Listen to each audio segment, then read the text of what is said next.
this message is for all women like me and all those who love and support women like me. So the Lord has me speaking a lot more about relationships, marriage, all of those things. And, I like to tell you how I got to the conclusion that I need to speak about this. And I'm just allowing Holy Spirit to do what he's going to do here. But last night, I don't remember what I was doing. I might have been like cleaning the kitchen up, and I was listening to a sermon. I will have that sermon in my comments, and I'm not just saying that as just something that you should know. I'm saying that as you really need to watch it, because I'm going to say some things about what I got from the sermon, but it might be speaking to you differently. Something more might be speaking to you personally, and I'm in full confidence that if this message is good for you, then that sermon is going to be great for you. So please go watch it after you're finished listening to my message. Also in the comments, I might have some other resources in the comments as well, but okay. So I was recording just now. I realized something very disturbing that I'm going to talk about in a few moments. Oh my gosh. But it also reminded me of something else. And Lord,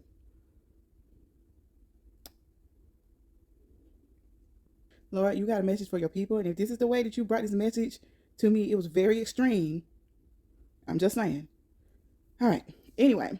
Okay, so the video.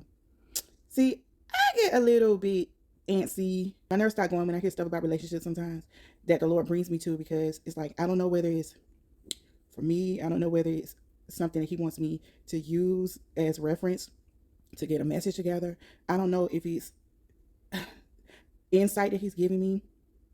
I don't know whether it's about explanation of something that has already happened, something that's happening currently, or something that is to come. So when I say you got to talk to God to figure this stuff out, you really do got to ask the questions and ask the right questions. And sometimes you don't know what the right questions are, but the Lord will continue to unfold things. He will continue to, sometimes in your prayer you might ask, like, Holy Spirit, lead me to asking the right questions, please. What do I need to know about this? What,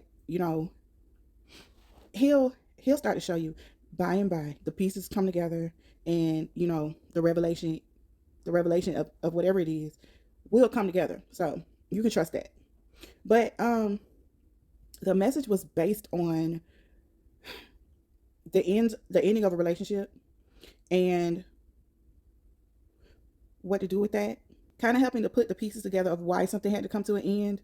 But not only that, it's what happens after it comes to an end. Because obviously when a relationship ends, if it's ending because the Lord does not want you in it, that's why you have to have a relationship with him. He will let you know whether that person is meant to be in your life, whether this is something that you are putting a pin in, but and then at times it'll be just, I won't say it'll be obvious, but the Lord won't lead you back to somebody that is harmful to you, that hasn't rehabilitated. He won't lead you back to that person. So I'm just saying, if anybody listens to me has been in a situation where they're like, I feel like this is the Lord. I feel like I heard the Lord say that I was supposed to be with this person, and y'all have broken up. Maybe you did get back together, you're together now, or maybe you're hoping to be back together with the person. Just know, if the Lord is truly in this and you have surrendered, everything to him about this, it's not an idol of yours, you're just trying to follow his lead, he won't lead you back to that person until they're right with him. So if you're with that person now, or if you're observing them and feeling like, oh, I'm ready to get back with this person, if it's not right, it's not God. God doesn't give you gifts that are tainted, troublesome, worrisome, abusive, in any kind of way. A lot of people don't talk about financial abuse, but that's a thing too. Okay, so after my divorce, I wasn't yet surrendered to the Lord in my relationships. I hadn't made that decision yet. I did go with the mind of, because I knew that it was his will that was done for our marriage to end. My mind was, Lord, whatever man I want next is only a man that you give me. I only want what's for me from you. Now, I decided that. Making a decision that you want something and making the decision to actually give it to him is two different things. A lot of people are like, I want a godly spouse. A lot of people know that they want that. A lot of people know that they want what the Lord has for them, but they don't allow him to do that. That's what surrendering is. That means I'm taking my hands completely off of this and I'm following your lead. I'm not on dating sites. I'm not, unless that's his lead, I'm not figuring things out, coming up with my own ideas of how this is going to come together. I'm not allowing people to have their own ideas of how this is going to come together. What I'm doing is following your lead. And as I always say, it takes a relationship with the Lord for him to be able to even lead you. Because how do you know what he's saying if you don't hear him? You might be like, oh, I think, I feel, but you need to know. And the Lord don't want you guessing, but you have to decide to do the things that are necessary for you to hear him clearly. If you're asking him to lead you somewhere, it takes your submission of life to hear the Lord clearly and not have other voices tainting what you think the Lord may be saying to you in all things. But anyway, so before I actually surrendered it, it was like, okay, I'm out here. You know, I had developed certain mindsets around dating, which would be helpful ultimately. But, you know, I'll talk about that another time. And I have spoken about it before, but I felt like I was letting the Lord take it. Okay. But I was rushing into stuff. I wasn't letting him lead it. I didn't know what that felt like yet. And I've explained this to you guys before. The part of the issue is that we're not learning what that looks like. To have a surrendered life, to have submitted your cares and your problems about things to the Lord in real life. We don't have examples of that. People don't talk about that. If they're doing it, you don't hear that. That's not what's in front of your face.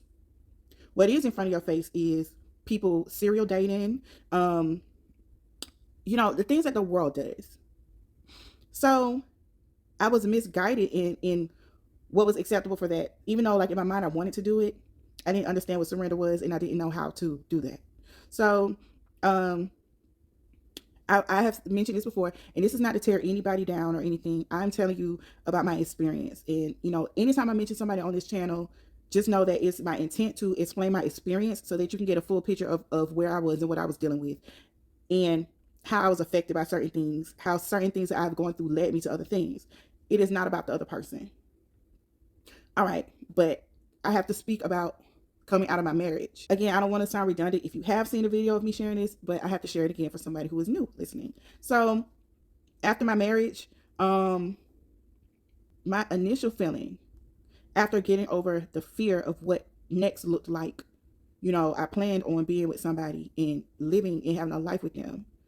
When I had the understanding that what I thought was going to be the future of me was now over, there are certain things that brought a component of fear upon me. I don't know what tomorrow looks like. I don't know what a year from now looks like. It's scary dealing with people, you know, when you're open again to finding love, because you never know what's inside that person. You don't truly know who you're dealing with from what you can see, because I would have never foreseen me marrying that person and it ending that way. This is also why we can't trust ourselves to maneuver through that on our own. We need to be led from the only one who can see the end, from the only one who can see what's inside people, to the only one who can see what's in their past, because a lot of traumas and things that people have been through, their soul experiences, when they're not surrendered to Christ, they don't heal from them. And that impacts how they deal with other people and how they live their own life. And when you are joining lives together, the things that are hidden in their life's backpack now become things that are joined unto you. And you deal with the effects and the impacts of those things and how they present themselves, how the person, your spouse, presents themselves to you. Okay, so in saying all of that, even though, like, my initial feeling was fear, you know, of the unknown, and kind of just reluctance of having to meet other people that, you know, I don't know what's going to happen with the next person I meet. You know, I was firm in the fact that I was still supposed to be a wife. And I was firm in the fact that I could be excited about that. I was nervous about how I would get there. So, yes, I still wanted, there was an element of excitement. I'm being honest, because the word toxic is strong. But when you think about what toxic means, it's like, well, something that is harmful to you. And emotionally, there was that component for me. That's my experience of it. You know, the Bible says that you are not to withhold affections from each other in marriage and things like that.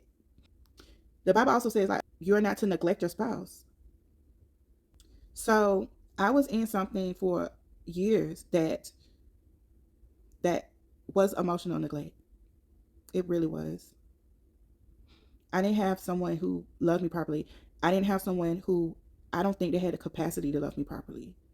And that's my mature response to that. I don't think they were choosing just to not be there. I don't think they could. And that's when you commit to broken people. Um, you can't fix a broken person. Only the Lord can do that. Are you with someone who believes that?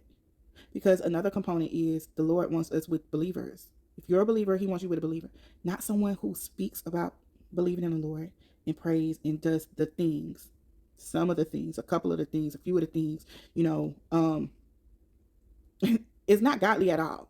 So this was my bad. You know, I can't blame my ex-spouse for having me with him.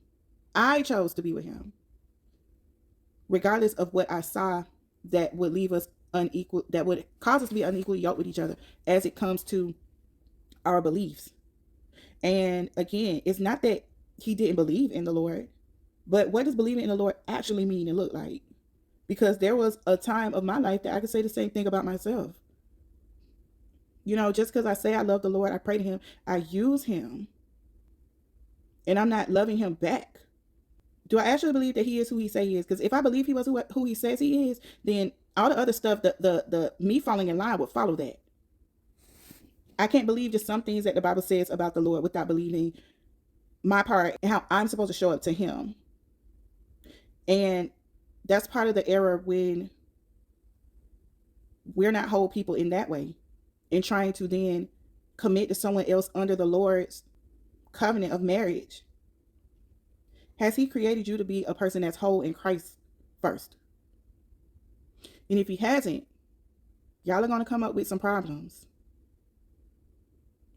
that only he can solve. And you can do one or two things. You can submit to him in y'all's mess of the marriage that y'all came to as people who are incomplete in Christ. One person could submit to him and the other one may not, which makes y'all unequally yoked. Or y'all can split.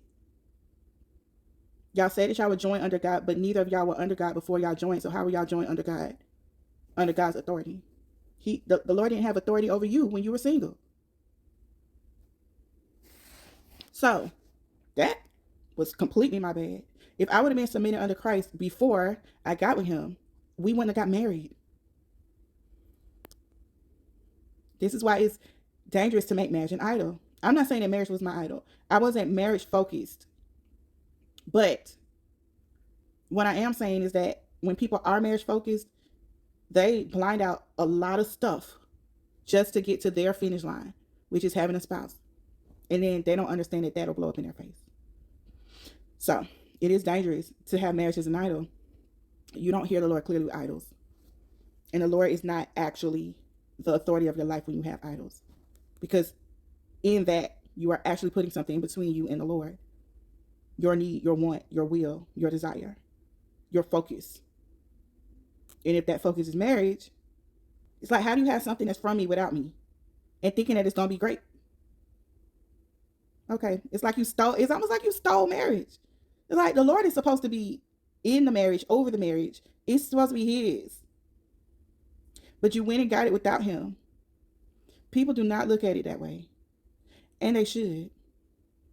It will save them from a lot of turmoil and heartache. But anyway, so I was excited to have, I was like, you know what? I know that wasn't the spouse you had for me. You tried to tell me that before I married him. You tried to show me that before I got serious with him. Like, you tried, Lord, and I ignored you.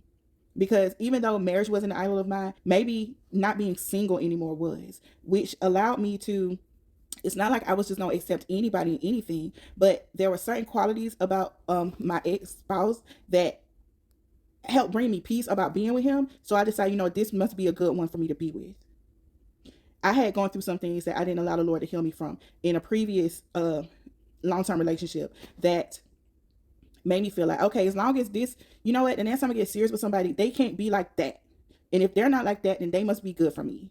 And then that's what ended up happening with him. And so I stayed. Even though there were things that were very ungreat, other than that, you know, my need to want to feel safe made me stay. And I felt safe. I felt safe. I didn't feel loved a lot of the times, but I felt safe. I didn't feel led, even in marriage. But, you know, the leadership, the stuff that you're shown before marriage, I didn't see that. But I felt safe.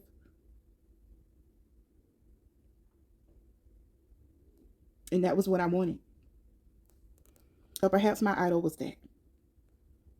Disregarding who actually brings me safety. Disregarding the fact that if I trust him, I'll be safe. I'm talking about my Lord. If I trust him to do it, he knows that I desire safety. He can bring me with somebody that will make me feel safe.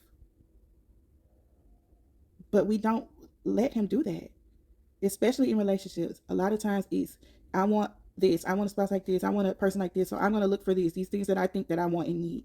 I'm going to go find it. I'm going to look for that, and you know, the quicker the better. So I'm not going to allow the Lord, I'm not going to wait. I'm not going to allow the Lord to work on me. I'm not going to allow the Lord to work on them. I'm not going to allow the Lord to do this at all. Even if I say it out my mouth, I'm not actually going to allow the Lord to do it. We like to choose our own people. And at some point, you should get tired of your cycle of this isn't working. I need to do something different. And a lot of people do get tired of that cycle and decide they need to do something different, but they don't understand that the doing something different is surrendering this to the Lord and allowing him to lead and guide me through this. They think that doing something different is switching their methods up of how to find people, how to select people. Maybe I should allow somebody to what is it called when, to arrange this, somebody that I know, a family member, my best friend. Maybe I should go on blind dates. Like, they switch their method up, but they don't switch to the right channel. It's like we scared that the Lord going to pick somebody that we don't want, or that doing it that way is going to take too long. We want this now, which is the reason why you can't have it now. It's an idol. The Lord does not give you your idols unless he gives it to you to teach you a lesson. Tough love. I spoke about that previously in one of my last recent messages. But anyway, so yes, I was starved emotionally in my marriage.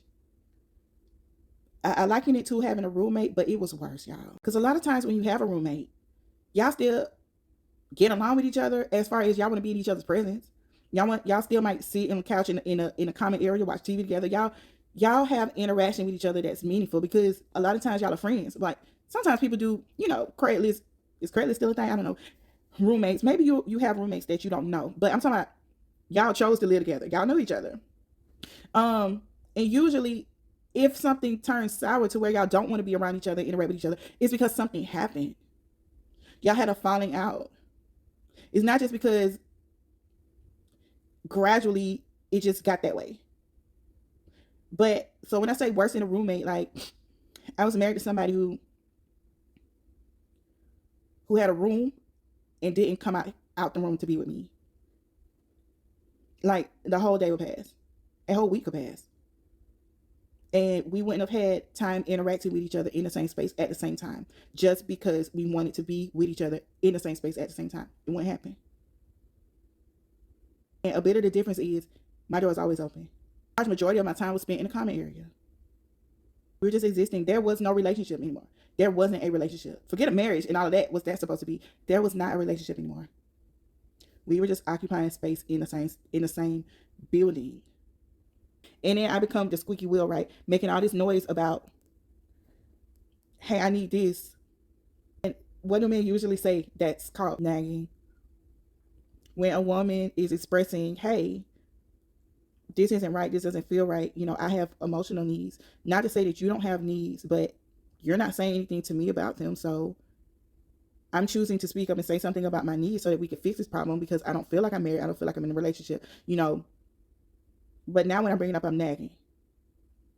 So then what happens? Instead of me bringing it up, I be quiet. But being quiet grew a passive aggressive person. I can't speak to you about this because you get upset with me when I speak to you about this. So I've learned to not speak about it. And now I'm just angry. So where I was a nagger potentially in one season, now I'm somebody who has an attitude problem.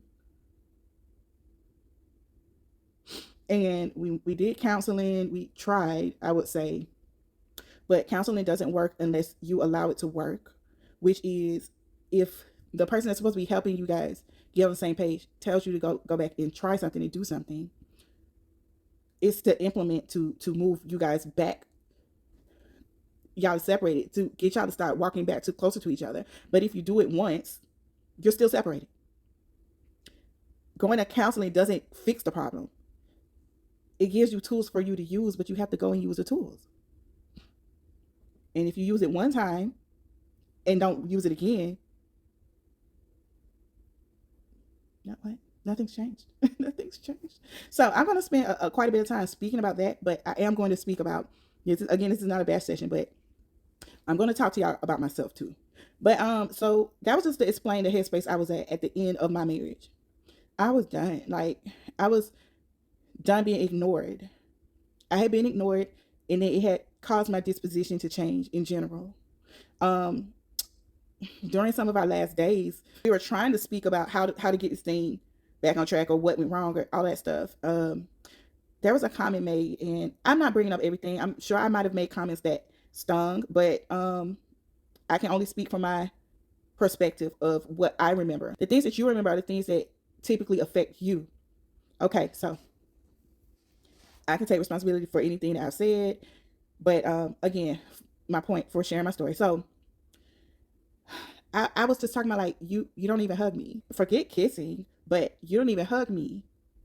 And I stopped wanting hugs after a while. Again, like passive aggression, I become angry inside about the neglect. And so I was just like, you should want to hug your wife. You should want to touch your wife. You should want to interact with your wife. And he made a comment of, oh, I do hug you. Basically before the attitude changed. And I was just like,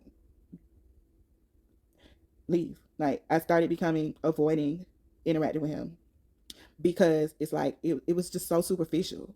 It's like, almost like you're doing it, which he admitted to. I'm about to tell you, it's almost like you're doing it as a check mark. If my complaint is you don't spend time with me anymore, we could be watching TV or something. You'll walk in the room, stand by the door, look at what I'm looking at, make 2 remarks, and now I'm annoyed. If someone is genuinely trying to come in and interact with you, are they standing up close to the door? Like, it's the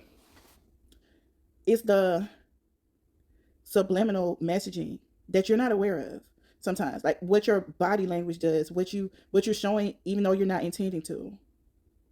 Someone who genuinely wants to come and interact with you would make themselves comfortable, but when subconsciously your thoughts are, I'm not going to be here long anyway, I'm going to stand up by the door, I'm not going to sit down and get comfortable. And I see that and know that. So now I'm annoyed that you're even in here. Why are you in here? To check it off, to say, just so you can say, oh, I do come in there. Oh, I did stand there. I did stand and make remarks about the TV and then walk out in 2 minutes. Like, at this point, it had been done so many times that I was annoyed that you're even in here. Just let me watch TV by myself. You don't want to be in here. Then it's the comment of, oh, well, you could come in my room, which is a whole problem. Why do you have a separate room from me? But okay. Like, but y'all, I'm telling you, this is what happened when we moved in. It did not get to that. It started that way. The only time that we shared a room together was during the first week of us moving in, because his furniture and stuff had not come in so that he can have his quote unquote man cave, which should not be where you live. But that is where he lived.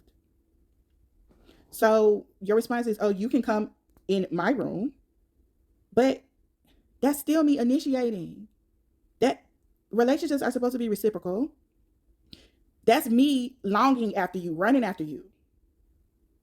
You're saying that you didn't shut me out, but you're not showing me any interest. I don't feel like I would need to do that. And I feel like you're trying me by requiring me to run after you because I want interaction. I can come in your room to watch you play your game because that's what was happening the majority of if you're awake, I can 9 times out of 10 you're playing your game if you're home. So Dates had become non-existent. Like, y'all, I'm just telling you, there was no relationship. The behaviors would support that you didn't want to interact with me. But here's my bad about this. I was shown that before we ever got married. There were things I would complain about before we ever got married. That because I felt safe,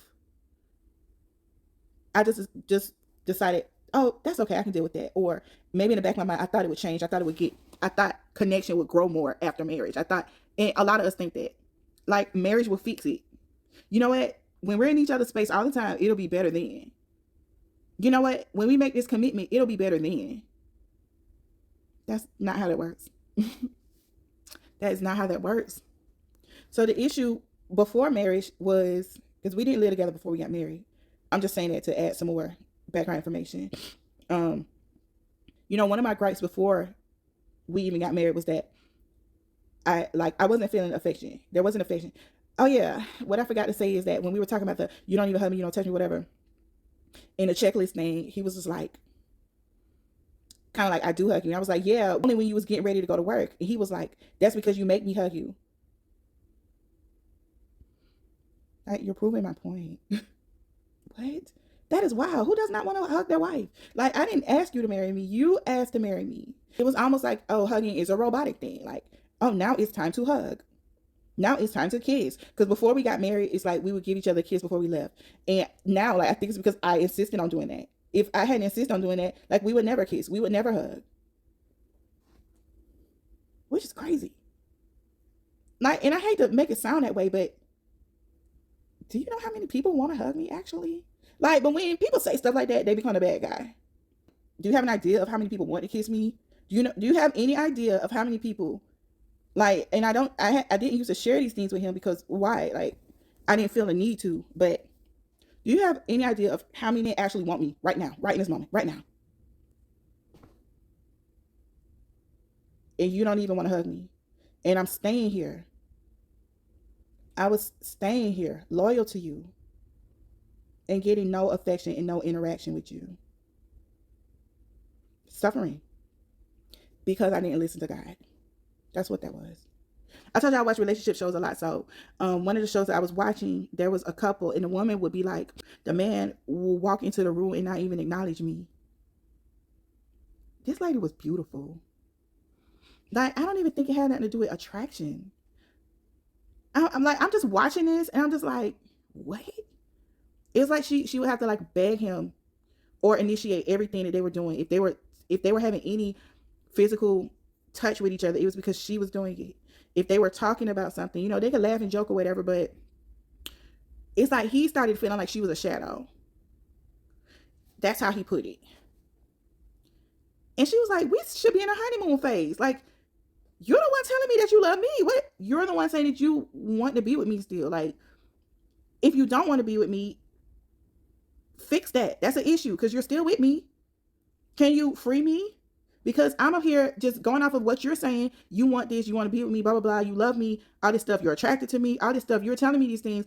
Obviously, you're lying, but since you're leading me to believe these things, and I do love you, and I feel this way about you, I'm expecting for us to act like that. And when you're not acting like that, it's almost like you've been gaslit, but when you're married in that, you're stuck. You feel stuck. So it's like you just accept it and suffer. But you wouldn't have felt like the person was being your shadow if you were honest. No, I don't want to be around you because this isn't working for me.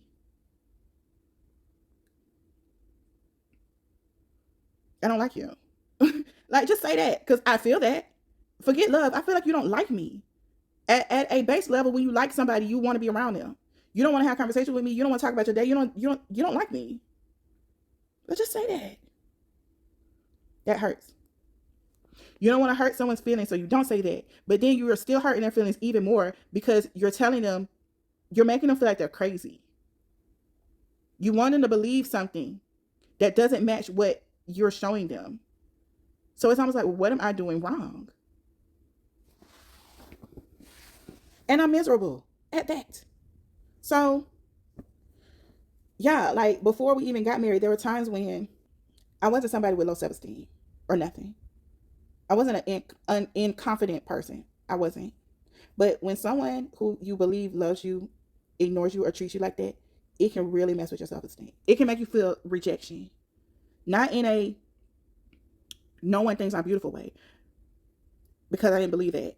But the person that you feel like should be giving you that, the person you feel like should feel like you're beautiful, feel like you're worth attention, isn't giving you that. I can't really put into words to explain how bad that makes somebody feel. And again, the word I would use right now is trapped. I was trapped in a loveless marriage, or I felt that way. And I wasn't even married to a friend, which would have made things a lot more acceptable. But there was no friendship because he didn't want to be around me. I keep jumping.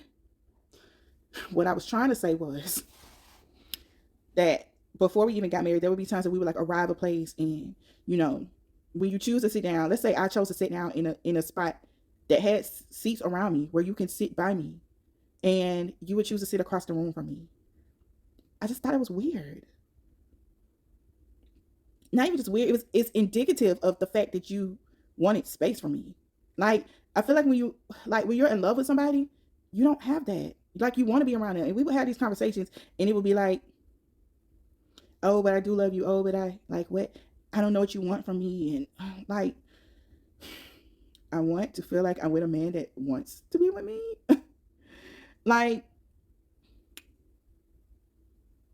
I don't know. I'm trying to use my words carefully so that I don't come off a certain way. This is the last thing I'll say about this whole topic. The feeling of I can walk into a room or come home and you not flinch at all. I can see if your attention is on something, but no, this is your normal self. This is regular. This is a regular reaction to being in the presence of the woman that you claim to love so bad. You don't even look up. There's something wrong with that. And that makes the woman feel crazy. Again, I'm trying to use my words wisely. It will make the woman feel crazy when they know that they ain't like that. And it's like, do you do it on purpose so that I feel like I'm not like that? Or, I don't understand.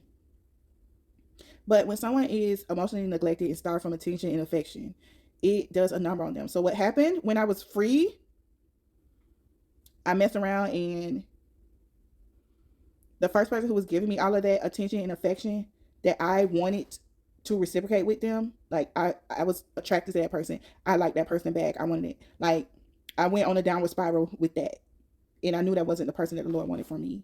And I allowed that person to lead me away from the Lord momentarily. And that's not what I said I was going to do with the Lord. So that was me saying something, but not actually surrendering it to him. And that's what happened. When I was free and I was like, okay, Lord, I want to get whatever you want from me for me now. I'm ready to be with somebody who's going to show up for me properly. And I know that you will, if nothing else, you will give that to me. And then I let this person take me on a ride. Because the enemy know what you want. The enemy knows what you want. And he will send that person. And he know what you like too. The enemy know what you like. And he will send that person right to you to throw you off and distract you from whatever it is. Whoever it is that God would have wanted you to wait for him for. The enemy going to send you that decoy. And for however long you allow yourself to be messed up with it, you'll stay messed up with it. And not only that, the circumstances tend to be that it's hard for you to disconnect with that person. Especially if you're having sex with them, because some people say soul ties not real and stuff like that. You do physically bond to somebody and create covenants with them when you have sex with them outside of marriage. I can't explain in depth what that looks like. Certainly there are people that you have just had sex with and then been able to move on with your life. But I will caution you, if that's you have some, you need to go talk to God about that. Even if you think it's not affecting you, you need to go talk to God about that. Ask him to lead you to some information about what you need to do about that. But, there are some people who you become attached to because y'all demons like each other so much. I'm going to move on from that. All right, so boom. When I got unhitched to the devil's decoy, the Lord was like, okay, now you're actually ready to surrender. Now you're ready to surrender. Now you're ready to give to my hands. I allowed your heart to be broken, and it was broken into smithereens. And Now you're ready to hear what I got to say to you and to allow me to work on you. Because I'm coming out of this thing, like I just told y'all all of that for a reason. I'm coming out of this thing thinking I'm right. He did me wrong. He was wrong. That's not how you treat somebody when you say that you love them, which is all true. But Shayna, what did you do? Shayna, how did you get there? What kind of person are you now because you went through that? I can't bring that to my son. So now we're going to have to work on you. And now you're going to have to face those things that you did bring to that relationship, other relationships, the ways that you have within you that are harmful, that are negative, because you got them too. They might not have presented in that way with that last person. And if you want to play the comparison game, maybe your stuff didn't present is negatively as a person that you were with, but you do have things that are negative about you. And let's look at them. Let's look at some of the past stuff that you brought to relationships that were negative. Let's look at some of the mindset that you developed because you have been hurt. That stuff that is a part of you now because of your past relationships. You can't bring that to my son. So the Lord has a way of exposing stuff to you, your errors, your problems, your negativity, your toxic traits, things that need to be cleaned up out of you because of your past experiences. And a lot of times it is because of your past experiences. You've had to develop coping mechanisms after dealing with people who were not for you and going through whatever trauma they brought you through in your relationship. And then you started pulling on things to cope. And now they become part of your personality or part of your mindset when it comes to interacting with people in relationships and love and romantic stuff. And they're actually toxic traits. They're actually not of God. They actually don't support the way that the Lord tells us to love one another. And he has to get it up out of you so that you won't hurt his daughter or son.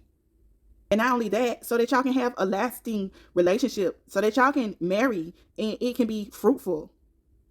So the pain doesn't create you a person that treats the next person, takes out things that you've gone through on them that they aren't doing to you and probably won't do to you.